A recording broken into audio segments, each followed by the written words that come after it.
Poem 3rd, Class 10th CBSE, A Tiger in the Zoo by Leslie Norris. About the poet first. Leslie Norris was Welsh poet, short story writer, who was born on 21st May 1921 in Merthyr Tydfil, United Kingdom, and died on 6th April 2006, Provo, Utah, United States. His nationality was British. This poem is about a tiger whose inhabitant is in forest. The poet wants to show here that a tiger is living free in the forest rather than in the cage. So in this poem, the poet has shown that how a tiger is in cage and how the same tiger is in forest. Let's see the first stanza. The poet says that he stalks in his vivid stripes the few steps of his cage on pads of velvet quiet in his quiet race.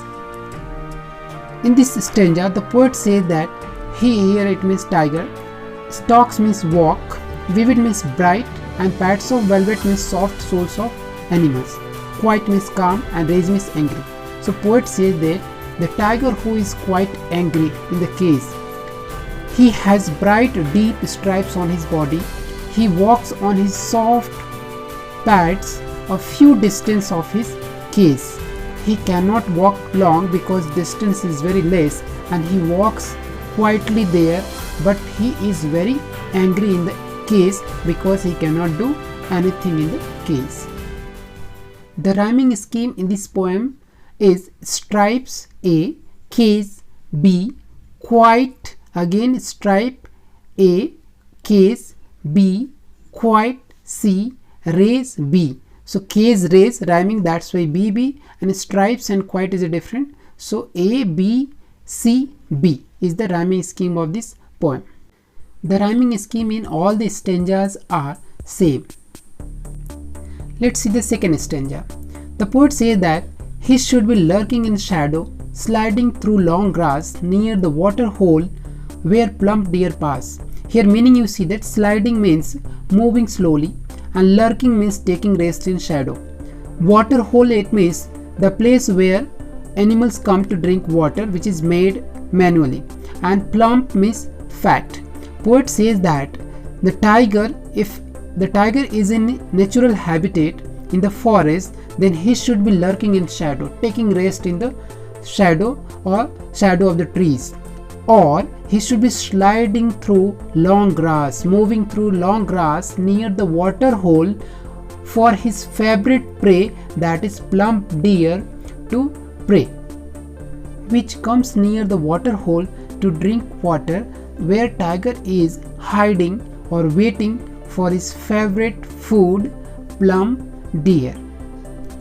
The poet wants to show that how the tiger is powerful in free inhabited, it means it in forest. In next stanza, the poet says that he should be snarling around houses at the jungle's edge, bearing his white fangs, his claws, terrorizing the village.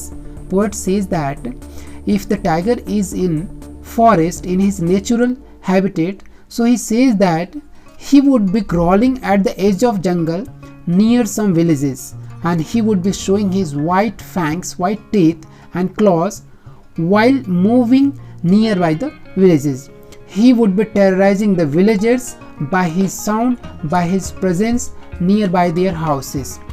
Here poet wants to convey a message that if we destroy the natural habitat of tigers, they will be forced to turn to our cities, our villages, and in our towns in search of food.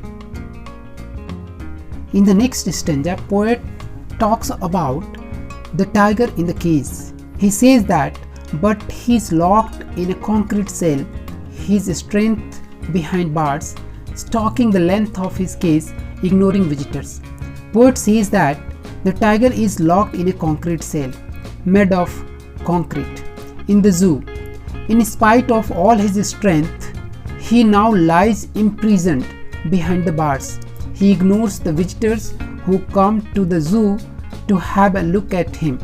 he doesn't pay any attention that what they are doing, because he is angry, he is fed up of all these activity of human, and he is not able to do anything, though he is so much powerful that can terrorize villagers and prey any kind of animal, but he is helpless in the cage or behind the bars. In the next stanza, the poet talks about the tiger again in the cage. He says that he hears the last voice at night, the patrolling cars, and stares with his brilliant eyes at the brilliant stars. Poet says that the tiger has no rest during the day because of visitors. Even at night, he remains disturbed because of the patrolling cars, because of the noise of patrolling cars. He keeps staring at the brilliant stars with his brilliant eyes. Perhaps he is asking to God for his freedom, for his free life to live in the forest. Here two things are there. His eyes are compared with brilliant stars. Here that is comparison of two things. Now let's see that what is the rhyming scheme or poetic devices which have been used in this poem. The poetic devices are personification, metaphor, assonance and enjambment. Some more are there. Let's see the first these. Rhyming scheme A, B, C, B already we have studied. Personification, because here the tiger has been used as he, as a human quality. Metaphor is the comparison of two things. So here his pads of velvet has been compared with his claws, tiger claws. And assonance is the repetition of vowel sound. So you can see that in his vivid stripes, I sound is repeated in the same way. Second line I sound, and in third line you can see O sound is repeated. Enjambment means one sentence is broken into many parts, so that is enjambment. So you can see in the lines here that how it is broken. Here you can see sliding through long grass near the water hole while plum deer pass. This is one sentence which has been broken.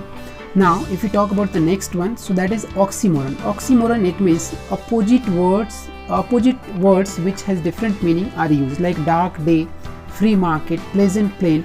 These pair of words has opposite meaning of each other. Alliteration means repetition of consonant sound. So plum, pass, and behind bar, p and b sound has been repeated. Imagery, it means if you are reading any lines and an image is created in your mind, that is imagery. So first stanza that it is about the tiger in the cage, second and third is about the tiger in the forest, and fourth and fifth is tiger in the cage. So this way it has been used. Last one is onomatopoeia, which represents the sound of a particular thing. Using the words which denote sound like snarling, buzz, splash, hum, hiss, such kind of words are used for representing the sound. So they are onomatopoeia, figure of speech. I hope you might have understood the poem. Here explanation has been given, difficult words are given, poetic device which are used here has been explained. Now these are 12 questions which you have to answer in your fair copy, and you have to answer orally first, and then you have to write the answer of all these questions. These are very simple questions. Go through all the questions, try to answer, and if you can write and show me in comments, so you are welcome. I hope you might have understood the lesson and like the video also, how it has been explained with the explanation, difficult word and all the stanzas. Subscribe my channel for other lessons in Hindi as well as in English. Thank you once again for watching the video.